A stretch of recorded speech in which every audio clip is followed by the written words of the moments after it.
Gandang umaga, heto na po ang resulta sa ating STL Bulacan para sa araw na to, July 9, 2026, Thursday, para sa ating first draw result.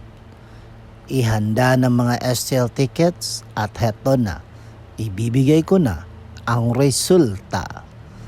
At para naman po sa ating STL Bulacan first draw result, ang resulta ngayong umaga ay ang numerong ito. Huwag mo nang hintayin na dumating pa ang oportunidad. Dapat ikaw na ang maghanap ng oportunidad para sa sarili mo. Okay? Mag-ingat palagi. Don't forget to subscribe. Purple Green TV. Paki-like, share at comment po. Thank you.